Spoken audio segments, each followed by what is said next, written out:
And me being from the Philippines, not knowing much English. And You just punch them.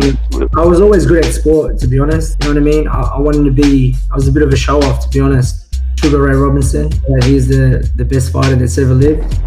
POWCAST Sports. If you're new here, don't forget to subscribe and hit the notification bell. Let's talk about your boxing. You mentioned you had an amateur. You have 45 amateur, 3 Australian titles. What made you start in boxing? Yeah, so where I moved to in Australia was a quite rough area, and me being from the Philippines, not knowing much English, and You just punch them. They can talk to you. Yeah, being in a rough area, I want to be able to protect myself. And one of my friend's sister did kickboxing, believe it or not. So I got introduced to boxing by my friend's sister. She was doing kickboxing. She said, "Do you want to come to the gym once a week?" And we started going once a week. And then I started, I fell in love with the sport because it was an individual sport, and I felt strengthened by learning how to build myself up. Obviously build strength and learn how to punch and protect myself. And that's how it started. So it went from once a week, then I went 3 times a week, and she got married. So it was left upon us to get to the gym by ourselves. And I was still quite young then. I was only 12 years old.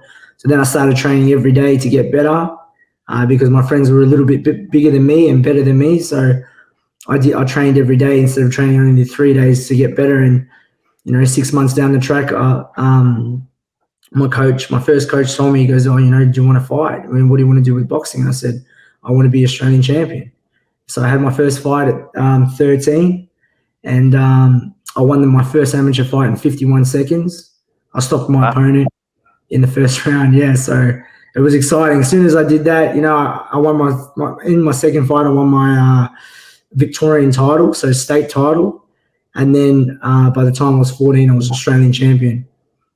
So wow, yeah, at a very young age, I competed at a high level. So it was, boxing is very rewarding, especially when you achieve big wins, because the work and the training you have to put into is hard. There's nothing easy about it. You know what I mean? So especially fighting, if anything, fighting is the easiest part. Once you pass the nerves and you pass the distractions, and so many things could go wrong out of the ring, but you have to still fight. You still have to compete at a high level and get the win, get the job done, because people are depending on you and people expect high things. So that's how boxing started for me. But before you do boxing, did you already know boxing? Was that just an accident? Were you a fan of boxing before, or it just came? I was always good at sport, to be honest. I was one of those kids that naturally good at sport. So, but I was competitive. You know what I mean? I wanted to be. I was a bit of a show off, to be honest. I wanted to be the best at everything I did. So when I found boxing, it was the perfect sport for me, because not only could I be a show off, but I could show people what I could do. And especially being the smaller, skinnier guy, I was beating up bigger guys than me all the time. So it made me. It filled my ego. I could say, and it made me proud also, because I didn't have much support from my parents. My stepfather wasn't really supportive of anything I did. So it was kind of to, make myself proud most of all, and make my mum proud, and to create an identity for myself, Yeah. Who do you and that's very good. But who do you look up to? Any boxers? Or do you have any boxers that you look up to that you want to copy, you want to be like?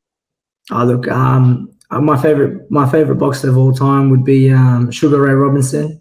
I feel that he's the best fighter that's ever lived.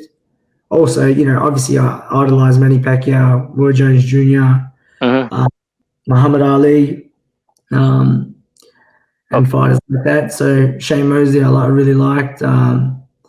Yeah, so but as active boxers now, Nonito Donaire, he's a legend. He's one of my favorite fighters. But as a fighter, a current fighter now, I believe that with with hard work, I'll be one of the people, one of the boxers that people talk about in the future to come. Yeah, I want your name to be talked about here in the Philippines as well. So, I'm hoping you make it bigger than I think you're already big in Australia because I've seen a lot of contents in Australian boxing. Here in the Philippines, I want the Filipino boxing fan to get to know you. Now, we've been talking about your amateur. What was the transition? So, how did you decide? Why did you decide to go pro 2012? Yeah, well, the reason I went pro because I had to work. Financially, my parents didn't have money, so I worked. I dropped out. I finished school in year 10 and started working. I did an apprenticeship, a plumbing apprenticeship, and I was working 6 days a week, training 6 days a week. So it was extremely hard, especially in the amateurs, to compete at the Yeah, world, and because you're not getting paid to fight, and you have to make true. weight all year round. You have to be weight on weight all year round because you might fight, every second day or every day when you're in tournaments. I had my last amateur fight at 18 and made the decision to turn pro at 18 because a lot of people don't turn pro because they're afraid of the professional game, afraid of being hurt, but that was never my concern. I sparred elite Australian champions, professional champions at a young age, and I was their main sparring partners as an amateur. And that gave me a lot of confidence and gave me a lot of experience. So that's why I decided to turn pro at 18. A few comments already asking about your weight. Let me rephrase the questions. What weight did you start in as a professional, and what weight are you currently fighting right now? I started at 118, and I'm the Australian bantamweight champion. So I'm still a 118 champion, but I'm fighting. My next fight will be at 126. Wow. Okay. The belt on the back. What is that? The Australian bantamweight championship belt. So can the fans see that? Yeah. I can see it. Yeah. Let me Yeah. make it a little bit loud. There you go. There you Looks go. nice. So yeah, I won that in 2019. So just last year. Yeah, just last year. Yeah, that's right. Okay. So you since 2012, you haven't tasted any defeat. You won all of your fights, and you won that last year. When you won that last year, and I'm sure most boxers when asked they want to be a world champion. When you won that, what went through your mind?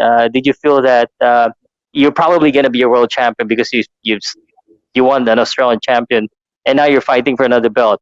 What was on your mindset?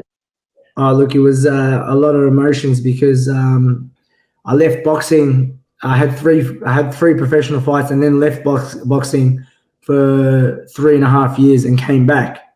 And that's why I reckon I'd already be a world champion if I didn't. But it was unfortunate reasons. There was things going on in my personal life that led me to leave the sport because I trained for so long since I was a young kid. It kind of put a bad taste in my mouth. But when I came back, my son was born, and I made a promise to him that I'd be Australian champion and I'd be a world champion. And when I did win that title, I fulfilled that promise.